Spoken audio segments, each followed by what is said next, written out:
अस्सलाम वालेकुम मिशाल, कैसी हैं आप? जी वालेकुम सलाम। मिशाल, आपने कहा कि भारत के साथ तब बात हो सकती है जब आर्टिकल 370 वापस होगा, यानी देरपा अमन कश्मीर का मसला हल करना ज़रूरी है। दूसरी तरफ अगर आप गौर करें तो अमेरिका जो है वो भारत के साथ इक़्तिसादी पार्टनरशिप मज़ीद बढ़ाता जा रहा है।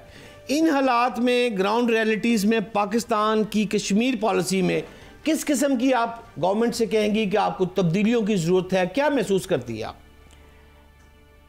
देखिए, सबसे पहली बात तो ये है कि जो हमारे फॉरेन ऑफिस का ऑफिशियल स्टांस है, जब से 5 अगस्त 2019 को आर्टिकल 370 एब्रोगेट हुआ तो उसके अंदर कैटेगोरिकली यही था कि जब रिवर्स किया जाएगा ये इलीगल एक्शन और रिलीज़ किए जाएंगे कश्मीर के हुर्रियत रहनुमा प्रिजनर्स, और वो प्रिंसिपल पार्टी हैं इस डिस्प्यूट के, मेजर पार्टी है। तो क्योंकि जब से मोदी आए हैं 10 साल से, उसने कहा है कि हम कश्मीरियों को नहीं बिठाएंगे जब इंडिया पाकिस्तान डायलॉग होगा।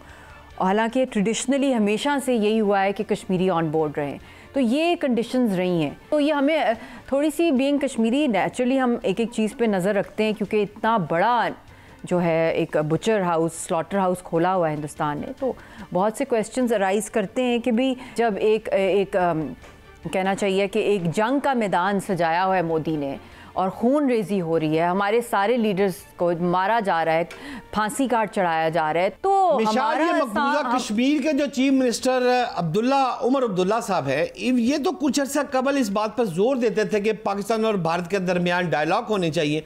अब वो अपनी बात से क्यों मुकर रहे हैं? वो तो फ्रॉड हैं, वो तो पपेट्स हैं। शुरू से दो ख़ानदानों ने जो है हिंदुस्तान का राज जो है उनकी ऑक्यूपेशनल फोर्सेस का ड्रैकोनियन लॉज वहाँ पे पास कराना उन जाली असम्बली से, और उसमें तो कभी वोटर टर्नआउट हुआ ही नहीं है। हमेशा बॉयकॉट इलेक्शन मुहिम जो है हुर्रियत की वो कामयाब रही है। इस दफ़ा जब इलेक्शंस हुए हैं तो बहुत थोड़ी तादाद ने वोट किया, और वो भी उस तादाद ने वोट किया है जिसने रिजेक्ट किया है मोदी के सारे वो 5 अगस्त के एक्शंस। और दूसरी वो तादाद है जो इन इलेक्शंस में आई है, जो गोस्ट वोटर्स हैं। ये भी बड़ा ज़रूरी है दुनिया को बताना कि एक डिस्प्यूटेड टेरिटरी के अंदर 50 लाख इंडियंस को वहाँ के वोटर राइट्स दे दिए गए, और उन गोस्ट वोटर्स ने ऑनलाइन वोट किया है उसके अंदर, जो ये परसेंटेज बड़ी दुनिया के सामने दिखा रहे हैं। विशाल, मकबूजा कश्मीर में भारतीय मज़ालम को 70 साल से ज़ायद का अरसा गुजर चुका है। लाखों शहादतें ये जुल्म जबर बर्दाश्त करने में इस कौम का मैं समझता हूँ कोई सानी नहीं है।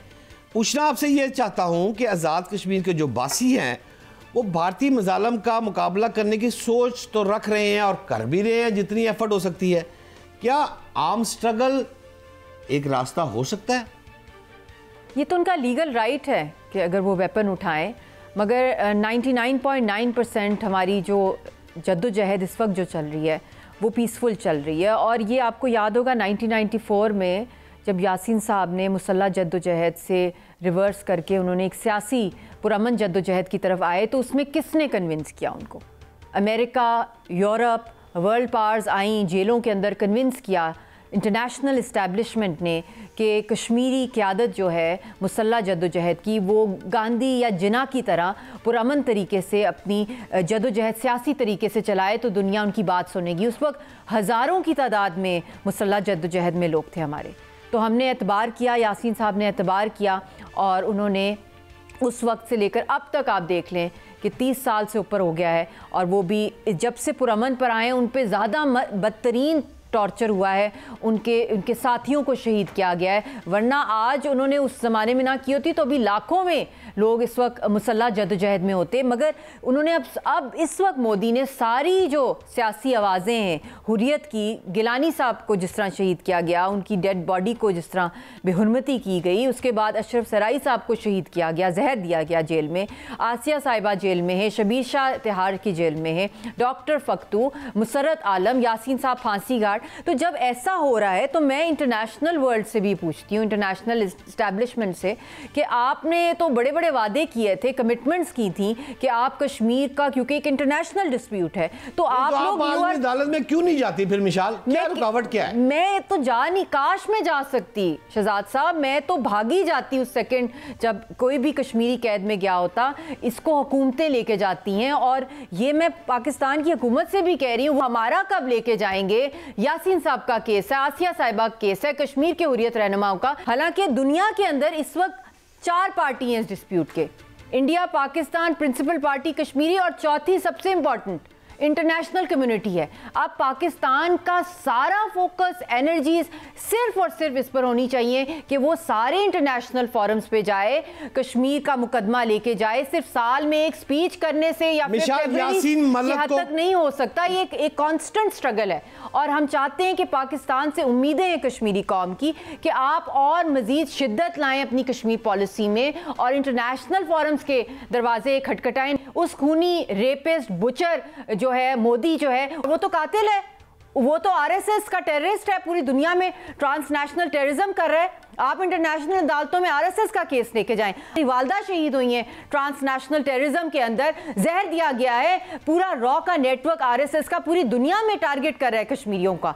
ये लेके जाएं मुकदमे बाहर की अदालतों में कश्मीर के साथ। इन हुकूमत को ही लेके जाना चाहिए। लेकिन मैं आपसे ये पूछना चाहता हूँ, यासीन मलिक को कैद हुए कल 6 साल मुकम्मल हो जाएंगे। कश्मीरी रहनुमा यासीन मलिक साहब से आपकी मुलाकात को कितना अरसा हो गया है और किन किन मौक़ों पर आप उनको मिस करती हैं? शहजाद साहब, आपने रुलाने की तैयारी की है। मैं कहती हूँ लम्हा, second, moment, he is part of my DNA, he is in every blood cell of my मतलब ज़िंदगी का वो मिशन है। वो यासीन साहब सिर्फ मेरे शौहर नहीं है, पूरी तहरीक के साथ जो एक इश्क है, जो एक कनेक्शन है, वो उसका एक सिंबल है मेरे लिए। और वो सारी जितनी भी वहाँ पे एक कश्मीरी जो जिसने अपनी जान दी है और हम इसके वारिस हैं और अभी इसके वारिस तहरीक के ज़िंदा हैं। जब तक हमारी ज़िंदगी है, यासीन साहब के हवाले से भी और तहरीक के हवाले से हम आवाज़ उठाते रहेंगे। आपकी वालदा, अल्लाह पाक उनको करवट करवट जन्नत नसीब करे। मेरी भी बहुत प्यार था उनसे, मेरी भी माँ की तरह थी। वो चली गई दुनिया से, खामद आपका जेल में है, एक छोटी मेरी बहन रज़िया आपकी बेटी है।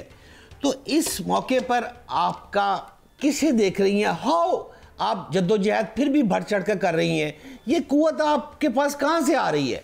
मुझे समझ नहीं आ रही। शहजाद साहब को याद होगा अम्मी क्या कहती थी आपके सामने भी जब हम चाय पे बैठते थे कि आपके साथ सिर्फ एक फैमिली का ताल्लुक़ है ना हमारा। तो क्या कहती थी जब मैं परेशान, कहती थी मायूसी कुफ्र है, और मुझे डांटती थी। अक्सर वो मुझे इस चीज़ में रखती थी कि ये तो कीड़े मकोड़े हैं लोग जो ऐसी दुनिया में आते हैं और ना उनकी मिशंस होते हैं ना कुछ। कहती हैं तो अल्लाह की कोई ख़ास नज़र करम हुई है कि हम इसके तहरीक के अंदर कोई छोटा सा भी हिस्सा डाल सकें, क्योंकि ये तो जन्नत का टिकट है, ये शहीदों की स्ट्रगल है, इसके लिए आवाज़ भी देख लें कितनी बरकत हुई है। मैंने आपको कहा ना मैं लाहौर आई हूँ जेलम से, बड़े अरसे बाद हमने मोटरवे नहीं ली, हम लोग आए हैं GT रोड से। तो जब मैं वहाँ से आ रही थी तो मेरी जब दरिया पार हुए हैं तो मैं आंखों में आंसू आ गए मेरे कि दरिया सारे खुश्क हो रहे हैं।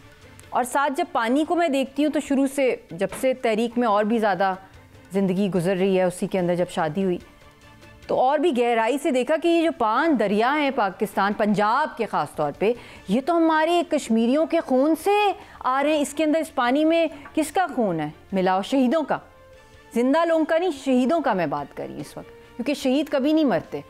और उस खून से ये जो, और ये क्यों आज खुश्क हो गए? ये मैंने पूछा अल्लाह से कि कोई हमसे कोई गलती तो नहीं होगी, बारिश नहीं हो रही इतने महीनों से, क्या हुआ है? तो यकीन करें कि जब मैं लाहौर आई हूँ, मैंने लाहौर हाई कोर्ट में एड्रेस किया अपने प्रेसिडेंट हाई कोर्ट बार के साथ, मुझे हमेशा लाहौर ने हमेशा वेलकम किया है ओपन आर्म्स के तौर। और फिर मैंने एक यूनिवर्सिटी में एड्रेस किया तो मैंने क्या कहा, क्योंकि मैं वो पानी देख कर आ रही थी और साथ साथ तराना लगा हुआ था। एक श्रीनगर के एक सिंगर हैं कि जेलम रोया जेलम कश्मीर के लिए रोया, वो हम रास्ते में सुन रहे थे। तो जिस तरह वो तड़प थी ना, तो मैंने वहीं जाके ये बात की। मैंने कहा भाई पहले की हुकूमतों ने स्टार्ट किया billion tree plantation, go green, और अब आया है रिसेंटली जो ट्रैक्टर के ऊपर ग्रीन पंजाब। तो मैंने कहा वाह अल्लाह, ये तो सारा जो सरसब्ज है पाकिस्तान, ख़ास तौर पे पंजाब, ये पानी कहाँ से आता है? ये इंडस वाटर ट्रीटी से आता है? बिल्कुल भी नहीं।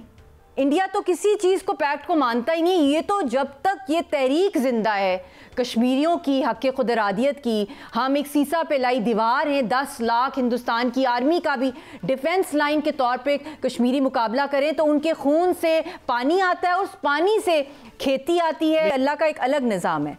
तो मैंने इन 2-3 में जिक्र किया है बहुत ज़्यादा, बल्कि अक्सर मेरा जिक्र ही उस पानी पे था। तो क्या हुआ, जब शहीदों का जिक्र आता है ना शहजाद साहब, तो अगले ही दिन पूरे इस्लामाबाद में बारिश हुई है, खुल के हुई है, यहाँ पे भी खुल के हुई है। और मैं हैरान हो गई हूँ क्योंकि शहीद नहीं मरते और ये मिट्टी ज़िंदा हो गई है फिर से।